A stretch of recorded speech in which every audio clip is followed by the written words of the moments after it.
தமிழ் திரைப்பட நடிகரும் மேடை பாடகருமான முத்து திரைத்துறையில் சில காலங்கள் இருந்தாலும் மக்கள் மனதை வெகுவாக கவர்ந்தவர் என ஐஜேகே தலைவர் டாக்டர் ரவி பச்சமுத்து புகழஞ்சலி செலுத்தியுள்ளார்.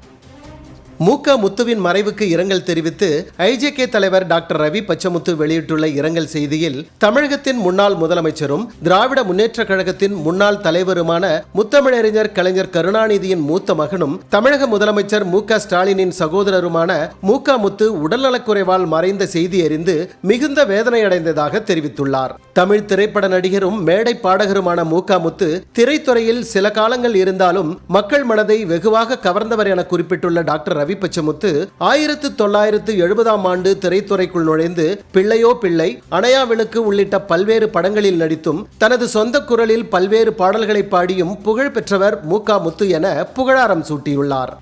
முத்துவின் மறைவால் அவரை இழந்து வாடும் குடும்பத்தினருக்கும் முதலமைச்சர் ஸ்டாலினுக்கும் திரைத்துறை நண்பர்களுக்கும் தனது சார்பிலும் இந்திய ஜனநாயக கட்சி சார்பிலும் ஆழ்ந்த இரங்கலை தெரிவித்துக் கொள்வதோடு அன்னாரின் ஆன்மா இறைவனடி நிழலில் இளைப்பார இறைவனை வேண்டுவதாகவும் டாக்டர் ரவி பச்சமுத்து தெரிவித்துள்ளார்.